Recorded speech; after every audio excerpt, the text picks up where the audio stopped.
Hi ಎಲ್ರಿಗೂ ನಮಸ್ಕಾರ. Kamakshi Kumar YouTube ಚಾನಲ್ಗೆ ಸ್ವಾಗತ. ಹೇಗಿದ್ದೀರಾ ಎಲ್ಲರೂ? ಚೆನ್ನಾಗಿದ್ದೀರಾ ಅನ್ಕೋತೀನಿ. ತಿಂಡಿ ಆಯಿತಾ ಎಲ್ರದ್ದು? ಎಂದಿನಂತೆ ಬಾಗಿಲಿಗೆ ರಂಗೋಲಿ ಹಾಗೆ ಹೊಸ್ಲಿಗೆ ರಂಗೋಲಿ ಹಾಕಿ, ಇದೇನಪ್ಪ ಯಾವಾಗಲೂ ಹೊಸ್ಲಿಗೆ ರಂಗೋಲಿ ಬಾಗಿಲು ರಂಗೋಲಿ ತೋರಿಸ್ತೀರಾ ಅಂತೀರಾ. ದಿನನಿತ್ಯದ ಮೊದಲನೇ ಕಾರ್ಯಕ್ರಮನೇ ಅದು, ಪ್ರತಿಯೊಂದು ಮನೆಯೂ. ಹಂಗಾಗಿ ಅದನ್ನು ತೋರಿಸ್ತಾ ಇದ್ದೀನಿ. ಹಾಗೆ ಮನೆ ಒಳಗಡೆ ಹೋಗಿ ನಾನು ಕಾಫಿ ಎಲ್ಲ ಕುಡ್ದು ಅಡುಗೆ ಮನೆಗೆ ಹೋಗಿ ಹಾಗಲಕಾಯಿ ಪಲ್ಯ ಮಾಡೋಣ ಅಂತ, ಇವತ್ತು ಹಾಗಲಕಾಯಿ ಪಲ್ಯ ರೊಟ್ಟಿ ಮಾಡೋಣ ಅಂತ ನಾನು ಹಾಗಲಕಾಯಿ ಎಲ್ಲ ಸಣ್ಣಗೆ ತೊಳೆದು ಅದರೊಳಗಿಡನೆಲ್ಲ ಬೀಜ ಎಲ್ಲ ತಕ್ಕೊಂಡೆ. ಬೀಜ ಬಲ್ತ್ಬಿಟ್ಟಿತ್ತು. ಬೀಜ ಬಲ್ತಿಲ್ಲ ಅಂದರೆ ಅದನ್ನು ಹಾಕೊಬೋದು, ಬಲ್ತಿರೋದ್ರಿಂದ ಸಿಕ್ಬಿಡುತ್ತೆ ಬಾಯಿಗೆ ಅಂತ ಹಾಕ್ಲಿಲ್ಲ ನಾನು. ಎಲ್ಲ ತಕ್ಕೊಂಡು ಸಣ್ಣಗೆ ಹೆಚ್ಕೊಂಡು ಈರುಳ್ಳಿ ಮತ್ತು ಟೊಮೊಟೊ ಇದಕ್ಕೇನು ಜಾಸ್ತಿ ಇದು ಬೇಡ. ಆಗಲೇ ಒಂದು ಕುಕ್ಕರ್ ಇಟ್ಟು ಹಾಗೆ 2 ಸ್ಪೂನ್ ಎಣ್ಣೆ ಹಾಕಿ ಸ್ವಲ್ಪ ಸಾಸಿವೆ ಹಾಕಬೇಕು. ಸಾಸಿವೆ ಎಲ್ಲ ಚಿಟಪಟ ಅಂದಮೇಲೆ ಕಡಲೆಬೇಳೆ ಹಾಕಬೇಕು. ಹಾಗಲಕಾಯಿ ಪಲ್ಯ ತುಂಬ ಒಳ್ಳೆಯದು ಹೆಲ್ತಿಗೆ. ನನ್ನ ಮಗಳು ತಿನ್ನಲ್ಲ, ನಾನು ನಮ್ಮ ಮನೆಯವರಿಗೆ ತುಂಬ ಇಷ್ಟ. ರೊಟ್ಟಿ ಮಾಡ್ಕೊಂಡು ಹಾಗಲಕಾಯಿ ಪಲ್ಯ ತಿಂತೀವಿ, ಚೆನ್ನಾಗಿರುತ್ತೆ. ಒಂದೊಂದು ಹಾಗಲಕಾಯಿ ಕಹಿ ಬಂದುಬಿಡುತ್ತೆ ಕಪ್ಪಗಿದ್ರೆ, ಒಂದೊಂದು ಹಾಗಲಕಾಯಿ ತುಂಬ ಚೆನ್ನಾಗಿರುತ್ತೆ, ಕಹಿನೇ ಅನಿಸಲ್ಲ, ಆ ಥರ ಚೆನ್ನಾಗಿರುತ್ತೆ. ಹಾಗೆ ಸಾಸಿವೆ ಹಾಕ್ತೆ. ಸಾಸಿವೆ ಚಿಟಪಟ ಅಂದಮೇಲೆ ಕಡಲೆಬೇಳೆ ಹಾಕ್ತೆ. ಒಬ್ಬೊಬ್ಬರು ಒಂದೊಂದು ಥರ ಮಾಡ್ತಾರೆ. ನಾನು ಈ ಥರ ಮಾಡೋದು. ಕಡಲೆಬೇಳೆ ಸಾಸಿವೆ ಹಾಕ್ಬಿಟ್ಟು ಚೆನ್ನಾಗಿ ಸ್ವಲ್ಪ ಫ್ರೈ ಮಾಡಿದೆ. ಫ್ರೈ ಮಾಡಿದ್ಮೇಲೆ ಸ್ವಲ್ಪ ಈರುಳ್ಳಿ ಹಾಕ್ತೀನಿ. ಇದು ಸ್ವಲ್ಪ ಫ್ರೈ ಆಗ್ತಾಯಿದೆ. ಏನಪ್ಪ ಅಂದರೆ ಹಾಗಲಕಾಯಿ ಪಲ್ಯ ಒಬ್ಬೊಬ್ಬರು ಮನೆ ಒಂದೊಂದು ಥರ ಮಾಡ್ತಾರೆ. ಒಬ್ಬರು ಹಾಗಲಕಾಯಿ ಗೊಜ್ಜು ಮಾಡ್ತಾರೆ. ನಾನು ಇದರಲ್ಲಿ 2 ಥರ ಮಾಡಿದ್ದೀನಿ. 3-4 ಹಾಗಲಕಾಯಿ ಇತ್ತು ಅಂತ 2 ಥರ ಮಾಡೋಣ ಅಂತ ಮಾಡಿದ್ದೀನಿ. ನೋಡಿ, ಈರುಳ್ಳಿ ಸಣ್ಣದಾಗಿ ಹೆಚ್ಕೊಂಡಿದ್ನಲ್ಲ ಅದನ್ನು ಫ್ರೈ ಮಾಡ್ತಿದ್ದೀನಿ.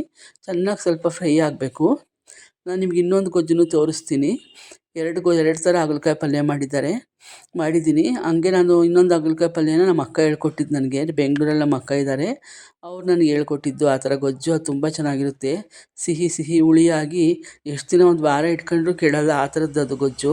ಈಗ ನೋಡಿ, ಚೆನ್ನಾಗಿ ಈರುಳ್ಳಿ ಬಾಡಿದ್ಮೇಲೆ ಟೊಮೊಟೊ ಹಾಕ್ತೆ.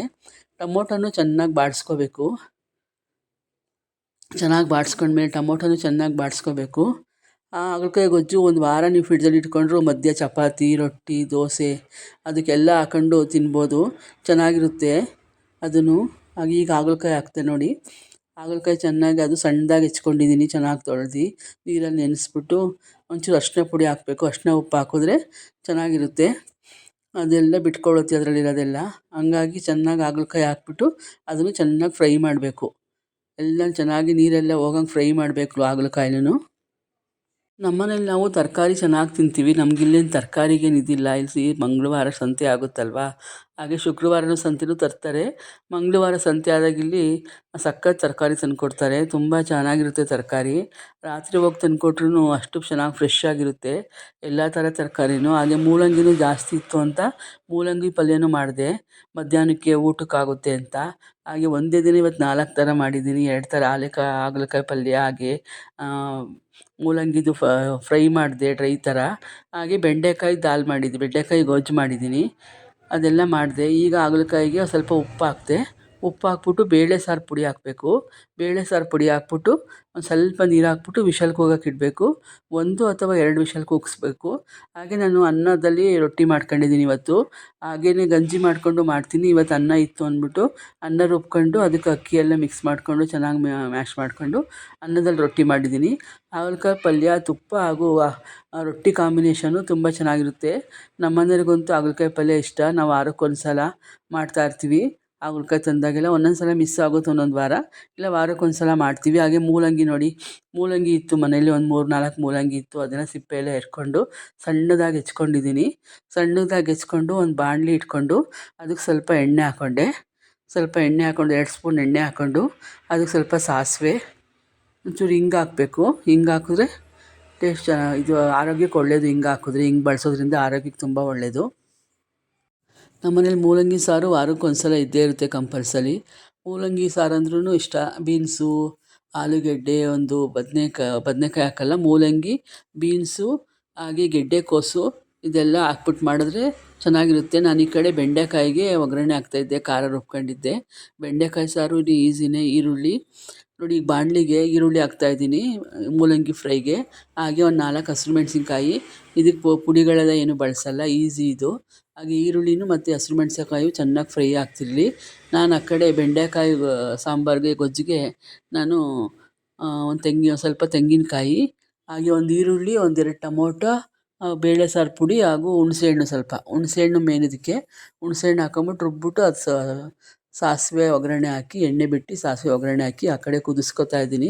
ಎರಡೆರಡು ಬೇಗ ಆಗಲಿ ಅಂತ ಒಟ್ಟಿಗೆ ಅಡುಗೆ ಮಾಡ್ಕೊತಾ ಇದ್ದೀನಿ. ನೋಡಿ ಮೂಲಂಗಿನ ನಾನು ಬೇಯಿಸ್ಕೊಂಡಿದ್ದೆ, ಒಂದು ಸ್ವಲ್ಪ ನೀರು ಹಾಕ್ಬಿಟ್ಟು ಒಂದು ಅರ್ಧ ಬೇಯಿಸ್ಕೊಂಡೆ. ಫುಲ್ ಬೇಯಿಸ್ಕೊಂಡ್ರೆ ಮೆತ್ತಗಾಗ್ಬಿಡುತ್ತೆ. ಅರಿಶಿನ ಪುಡಿ ಒಂಚೂರು ಉಪ್ಪು ಹಾಕ್ಬಿಟ್ಟು ಮೂಲಂಗಿ ಬೇಯಿಸ್ಕೊಂಡಿದ್ದೆ. ಅದನ್ನು ನಾನು ಈರುಳ್ಳಿ ಹಸಿಮೆಣ್ಸಿನ್ಕಾಯಿ ಫ್ರೈ ಮಾಡ್ತಾ ಇದ್ನಲ್ಲ ಅದಕ್ಕೇ ಹಾಕ್ಬಿಟ್ಟು ಚೆನ್ನಾಗಿ ಮಿಕ್ಸ್ ಮಾಡಿದೆ. ಇನ್ನೇನು ಇದಕ್ಕೆ ಉಪ್ಪು ಸ್ವಲ್ಪ ಹಾಕಿದ್ದೀನಿ. ಇನ್ನೊಂದು ಸ್ವಲ್ಪ ಪುಡಿ ಹಾಕ್ಬೋದು, ರುಚಿಗೆ ತಕ್ಕಷ್ಟು ಇನ್ನೊಂಚೂರು ಪುಡಿ ಹಾಕ್ಕೋಬೋದು. ಜಾಸ್ತಿ ಆದರೆ ಉಪ್ಪು ಆಗಿಬಿಡುತ್ತೆ, ಹಂಗೆ ಬೇಯಕ್ಕೂ ಹಾಕಿದ್ದೀನಿ. ಹಂಗಾಗಿ ಇದನ್ನು ಚೆನ್ನಾಗಿ ಫ್ರೈ ಆಗ್ತಿರಲಿ. ಇದು ಸ್ವಲ್ಪ ಮುಚ್ಚಿಬಿಟ್ಟು ನಾನು ಸಾಂಬಾರಿಗೆ ರುಬ್ಕೊಂಡು ಅದನ್ನು ಒಗ್ಗರಣೆ ಹಾಕ್ತಿದ್ದೆ. ಹಾಗೆ ಇನ್ನೂ ಬೆಂಡೆಕಾಯಿ ಹೆಚ್ಕೊಂಡಿರಲಿಲ್ಲ. ಬೆಂಡೆಕಾಯಿ ಎಲ್ಲ ಒಂಚೂರು ದಪ್ಪಗೆ ಹೆಚ್ಕೊಂಡೆ. ಸಾಂಬಾರಿಗಲ್ವ ದಪ್ಪಗೆ ಹೆಚ್ಕೋಬೇಕು. ಇದು ಸ್ವಲ್ಪ ಪುಡಿ ಹಾಕಿದ್ದೀನಿ ಮೂಲಂಗಿ ಪಲ್ಯಕ್ಕೆ. ಇದು ಚೆನ್ನಾಗಿ ಫ್ರೈ ಆಗ್ತಾ ಇರಲಿ. ಆಮೇಲೆ ಕಾಯಿ ತುರಿ ಹಾಕ್ತೀನಿ. ಒಂದು ವಾರದಲ್ಲಿ 2-3 ದಿನ ನಾನ್ ವೆಜ್ ತಿನ್ಬೋದು. ಇನ್ನು ಬಾಕಿ ಅಂತ ತರಕಾರಿ ಮಾಡಲೇಬೇಕು. ನೋಡಿ ಕಾಯಿ ತುರಿ ಹಾಕ್ತಾಯಿದ್ದೀನಿ. ಫ್ರೆಶ್ಶಾಗಿ ಕಾಯಿ ತುರ್ಕೊಂಡಿದ್ದೆ ಅದನ್ನು ಮೂಲಂಗಿ ಪಲ್ಯಕ್ಕೆ ಹಾಕ್ತಿದ್ದೀನಿ. ಕಾಯಿ ತುರಿ ಸ್ವಲ್ಪ ಹೆಚ್ಕನೆ ಇದ್ದರೆ ಚೆನ್ನಾಗಿರುತ್ತೆ. ಹಾಗೆ ಇದು ಸೋಮವಾರ ಮಂಗಳವಾರದ ಮಿನಿಲಾಗಿರುತ್ತೆ. ಇವತ್ತು ಮಂಗಳವಾರ, ಹಂಗಾಗಿ ನಾನು ಬಾಕ್ಲಿ ಸಾರಿಸಿ ಜಯ ವಿಜಯ ಅಂತ ಬರ್ದು ಮಂಗಳವಾರ ಶುಕ್ರವಾರ ಬರಿತೀನಿ ಜಯ ವಿಜಯ ಅಂತ. ದಿನಾಲೂ ಬರಿಬೋದು. ನಾನು ರೂಢಿ ಮಾಡ್ಕೊಂಡಿರೋದು ಮಂಗಳವಾರ ಶುಕ್ರವಾರ. ಹಾಗೆ ನಮ್ಮನೆ ಮುಂದೆ ಮನಿ ಪ್ಲ್ಯಾಂಟ್ ಗಿಡ ಹಾಕಿದ್ದೆ, ಅಲ್ಲಿ ನೋಡಿ ಮೂಲೆಯಲ್ಲಿದೆ. ಅದು ನೋಡಿ ಶುದ್ಧ ಬೆಳ್ಕೊಂಡಿದೆ. ಹಾಗೆ ಇಲ್ಲಿ ಗ್ರೀನ್ ಮ್ಯಾಟ್ ಹಾಸಿದ್ವಿ, ಚೆನ್ನಾಗಿ ಕಾಣಿಸುತ್ತೆ ಇಲ್ಲಿ ಗ್ರೀನ್ ಮ್ಯಾಟ್ ಹಾಸಿದ್ರಿಂದ.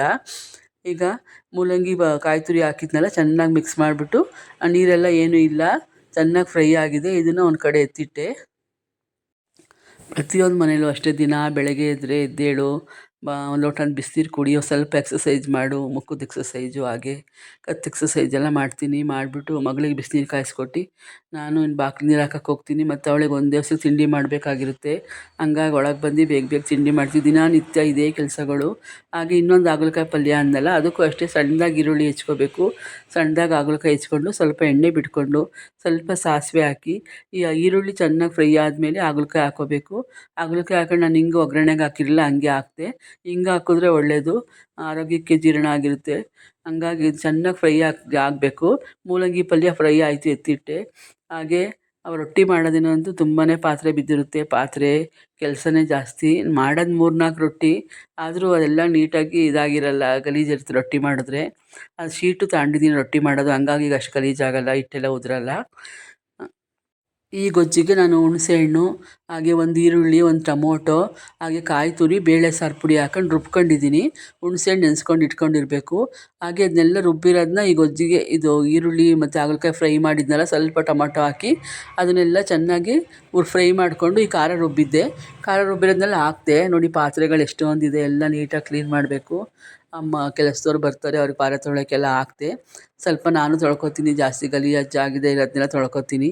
ಹಾಗೆಲ್ಲ ಒಂದು ಕಡೆಗೆ ಮಾಡಿಟ್ಟೆ ಅಡುಗೆನೆಲ್ಲ. ನಾವು ಪೂಜೆ ಮಾಡಬೇಕಾದ್ರೆಲ್ಲ ನಾನು ಅಡುಗೆ ಡೈನಿಂಗ್ ಟೇಬಲ್ ಇಟ್ಕೊಂಡ್ಬಿಡ್ತೀನಿ. ವಾರ ಮಾಡಬೇಕಿತ್ತು, ಹಂಗಾಗಿ ನೋಡಿ ಚೆನ್ನಾಗಿ ಕುದೀತಾ ಇದೆ. ಕುದ್ದುಬಿಟ್ಟು ಎಣ್ಣೆ ಬಿಟ್ಕೋಬೇಕಿದು. ಆಮೇಲೆ ನಾವು ಸ್ವಲ್ಪ ಬೆಲ್ಲ ಹಾಕ್ಕೋಬೇಕು. ಬೆಲ್ಲ ಹಾಕೊಂಡ್ರೆ ಇದು ಟೇಸ್ಟ್ ಜಾಸ್ತಿ.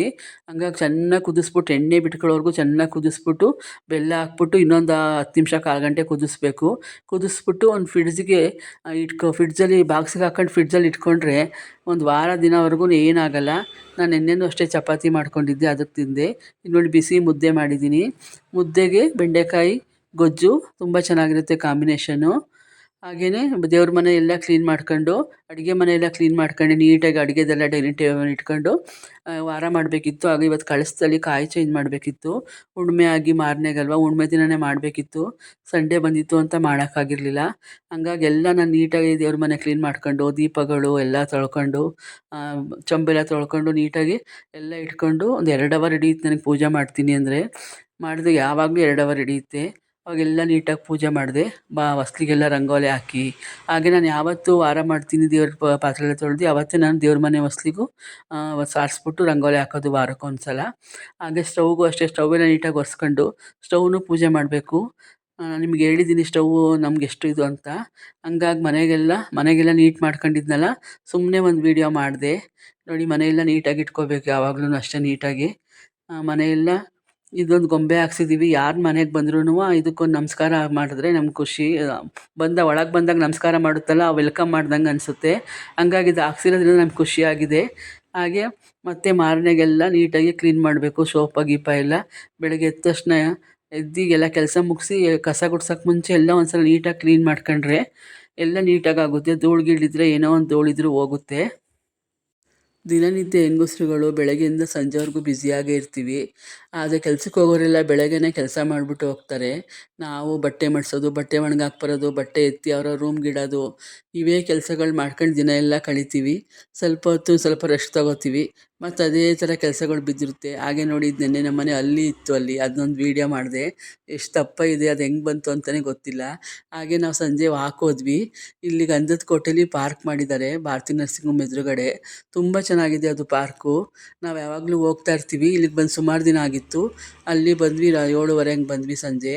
ಒಂದು ರೌಂಡ್ ವಾಕ್ ಮಾಡ್ಕೊಂಬರೋಣ ಅಂತ. ಏನೇ ಮನಸ್ಸಲ್ಲಿ ಚಿಂತೆ ಬೇಜಾರು ಎಲ್ಲ ಇದ್ದೇ ಇರುತ್ತೆ ಮನುಷ್ಯನಿಗೆ. ಆ ದೇವ್ರು ಯಾರನ್ನೂ ನೆಮ್ಮದಿಯಾಗಿ ಬಿಟ್ಟಿರಕ್ಕೆ ಬಿಡಲ್ಲ. ಆದರೆ ಏನೋ ಒಂಥರ ಇಲ್ಲಿಗೆ ಬಂದು ಒಂದು ವಾಕ್ ಮಾಡಿ ಕೂತ್ಕೊಂಡು ಮಾತಾಡಿದ್ರೆ ಏನೋ ಒಂಥರ ಮನಸ್ಸಿಗೆ ಸಮಾಧಾನ ಆಗುತ್ತೆ, ಬೇಜಾರೆಲ್ಲ ಕಳೆಯುತ್ತೆ. ಆ ಪಾರ್ಕ್ನ ತುಂಬ ಚೆನ್ನಾಗಿ ಮಾಡಿದ್ದಾರೆ, ತುಂಬ ಚೆನ್ನಾಗಿ ಇಟ್ಟಿದ್ದಾರೆ. ಆ ಗಿಡಗಳು, ಆ ಮರಗಳು ಅವೆಲ್ಲ ನೋಡೋಕ್ಕೆ ಅಷ್ಟು ಚಂದ ನೀಟಾಗೆಲ್ಲ ಕಟ್ ಮಾಡಿರ್ತಾರೆ. ಆ ರೋಡು, ನಾವು ವಾಕ್ ಮಾಡೋ ರೋಡು ಅಷ್ಟೇ, ಒಂದು ಸ್ವಲ್ಪನೂ ಧೂಳಿರಲ್ಲ, ಗಲೀಜಿರಲ್ಲ, ನೀಟಾಗಿರುತ್ತೆ. ಅದು ನೋಡೋಕ್ಕೆ ಅಷ್ಟು ಖುಷಿ ಆಗುತ್ತೆ. ಹಗ್ಲೊತ್ತಂತೂ ಇನ್ನೂ ಚೆನ್ನಾಗಿ ಕಾಣಿಸುತ್ತೆ. ಯಾರೇ ಒಬ್ಬರು ಬೇಜಾರಾಗಿದ್ರೂ ಹಾಸನಿಗೆ ಬಂದರೆ ಅಲ್ಲಿ ಆ ಪಾರ್ಕಿಗೆ ಬಂದು ರೆಸ್ಟ್ ತೊಗೋಬೋದು, ಕೂತ್ಕೋಬೋದು.